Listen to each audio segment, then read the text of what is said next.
Philippe Ballard, bonjour. Bonjour, merci d'être avec nous, tête de liste au Rassemblement National à Paris. Aurélien Taché, bonjour.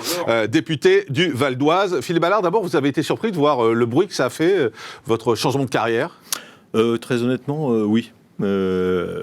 Oui, alors que je peux comprendre que la séquence a été extrêmement rapide, que des gens ont pu être surpris du bon côté, du mauvais côté, mais je crois qu'il était temps. En fait, mon engagement, il y a des élections régionales, c'est un peu l'apéritif, comme dirait Jordan Bardella, la présidentielle et puis des législatives, une grosse sens.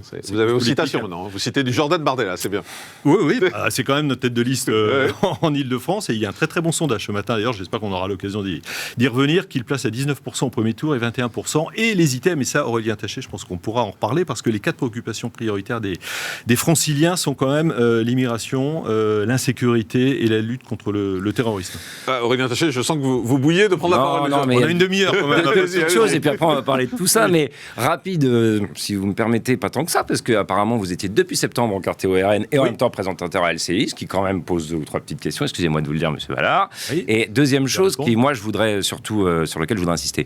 Bon, vous êtes journaliste, vous vous lancez en politique, après tout, pourquoi pas ? Il n'y a pas d'interdiction à ça, bien au contraire. Ce que je comprends pas, honnêtement, c'est comment un journaliste, quelqu'un qui a pu pendant 37 ans servir l'information, servir véritablement la presse et essayer d'informer nos concitoyens, passe dans le parti qui est le parti de la désinformation, qui ment en permanence. Des fake news sur fake news. Je pourrais vous en citer 2, ça donnera le ton pour le débat du suite, puisqu'après on va parler de ces débats-là.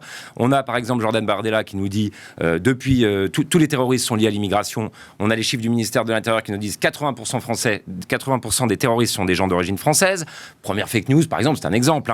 Deuxième fake news, on a Marine Le Pen qui nous dit un demandeur d'asile qui arrive est mieux traité qu'un Français à la retraite. C'est complètement faux. Un demandeur d'asile a le droit à 200 € par mois pour vivre le minimum VS 900 €, et je pourrais décliner, ainsi de suite. Donc moi, je vais vous poser cette question. Comment un journaliste comme vous, qui a pu pendant si longtemps informer nos concitoyens, peut rejoindre un parti qui ment tout le temps ? Et si j'avais été encarté, si je m'étais présenté avec l'étiquette Europe Écologie Les Verts, PS, etc., vous me poseriez, est-ce que vous me poseriez la question ? Il ne ment pas en permanence.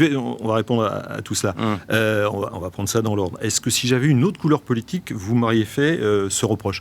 Deuxième point... Alors, juste, on s'arrête un instant sur ça, parce que c'était le premier point. En gros, ce que vous dit Aurélien Taché, il vous dit vous avez caché finalement que vous étiez membre du Rassemblement National pendant plusieurs mois et vous étiez à l'antenne en donnant une impression d'objectivité, alors qu'en réalité vous étiez militant du Rassemblement National. J'ai bien résumé. C'était mon premier point et mon deuxième point. Réponds sur le premier. Voilà. Premier point, je vous ai répondu. Est-ce que si je m'étais présenté avec une autre casquette politique, vous me poseriez la question ? Il y a combien de journalistes, présentateurs TV, radio, journalistes presse écrite, qui ont une carte d'un parti politique ?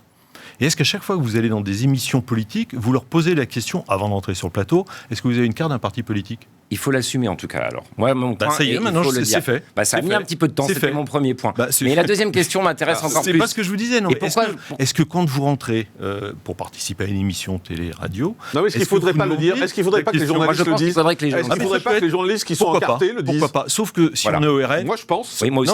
On va être peut-être d'accord entre nous trois ici. Pourquoi pas ? Comme d'ailleurs dans d'autres associations et autres. Il faudrait peut-être jouer la transparence. Sauf que, dernier point, si j'avais dit j'ai pris ma carte au Rassemblement National, et ça n'a rien à voir avec mon ancien employeur, quel que soit, j'ai traversé quelques rédactions. Vous auriez été tricard ? Est-ce que j'aurais pas été tricard ? Vous l'auriez été. Je pense. J'ai pas la réponse, mais je me pose quand même la question. Oui, merci Jean-Marc Morandini d'apporter la réponse. Moi, je vous donne mon avis, connaissant pas mal les rédactions, je pense que vous l'auriez été. Mais non, c'est à la mode maintenant de passer au RN. Alors ensuite, deuxième question que vous posez Aurélien Taché, c'est sur les fake news. Sur les fake news. Alors, on va reprendre l'histoire de ces tristes attentats accomplis par des personnes étrangères qui arrivaient de l'étranger. Et après, il y a ce chiffre. Et il n'y a pas que le RN, je sais pas, j'ai écouté Valérie Pécresse la semaine dernière. Oui, vous avez raison, mais ça me désole tout autant. Non, voilà. Et il n'y a pas qu'elle. Je crois que Rachida Dati a dit la même chose. Après, issus de l'immigration, 80% de Français, parce que c'est très masculin, malheureusement, si on peut dire, mais issus de l'immigration. Ça, vous oubliez de le préciser. Et là, on doit quand même s'interroger. Pourquoi des... 80%, vous voulez dire 80% des terroristes sont issus d'immigration, c'est ce que vous voulez dire. Mais c'est pas ça le chiffre. Le chiffre, c'est 80% des terroristes sont français, et après que dans ces Français, il y a des gens issus de l'immigration, peut-être, mais ça, on n'a pas de chiffre là-dessus. Peut-être. On n'a pas de chiffre, puisqu'on n'a pas le droit de faire des statistiques là-dessus. On connaît le pédigré. Il y a peut-être eu... Alors, vous vous basez sur quoi ? Sur leur nom, par exemple ? Sur leur prénom ? Non, mais sur leur histoire, en quelque sorte. Reprenez la famille Mera. Très instructif, la famille Mera. Triste mémoire, 2012, les attentats. Ils arrivent d'Algérie, lui né en France, mais il n'a jamais été français de cœur, il n'a jamais été assimilé. Ce sont des gens... Pour partie, je vous dis pas que, évidemment, ça paraît tellement évident que tous les descendants d'immigrés nés en France sont des terroristes. Non, mais 80%, ce chiffre que vous reprenez, non, le chiffre, ce c'est sont des personnes 80% de personnes françaises, parce qu'il y a aussi des gens convertis, il y a aussi des gens qui ont un prénom comme le mien ou le vôtre. Non, il y en a d'autres. Dans les gens qui sont partis en Syrie ou en Irak, il y a beaucoup d'autres gens. Absolument. Mais pour reprendre ce chiffre, et là, ça doit nous interroger, pourquoi des personnes qui naissent en France, issues d'une famille immigrée, Aurélien Taché, vous dites que le Rassemblement National, c'est étonnant que vous alliez au Rassemblement National, vous qui êtes journaliste, parce que le Rassemblement National diffuse des fake news. Je reprends les propos d'Aurélien Taché. Ça, c'était pas une fake news. Enfin, on peut en discuter pendant des heures. Et d'ailleurs, regardez... Puisque c'est pas ce que disent... Et d'ailleurs, vous avez raison de dire que vous n'êtes pas les seuls. Il y a aussi maintenant des gens comme Valérie Pécresse, Rachida Dati et autres. Mais enfin, pour moi, c'est la même chose. À partir du moment où on fait ce lien fallacieux entre terrorisme et immigration, sans se poser les questions... Il n'y a pas de lien entre terrorisme et immigration. Il peut y en avoir un, mais ce n'est pas la raison principale, puisque je viens de vous le dire, 80% des terroristes sont français, ont grandi en France. Donc la question qu'il faut se poser, c'est comment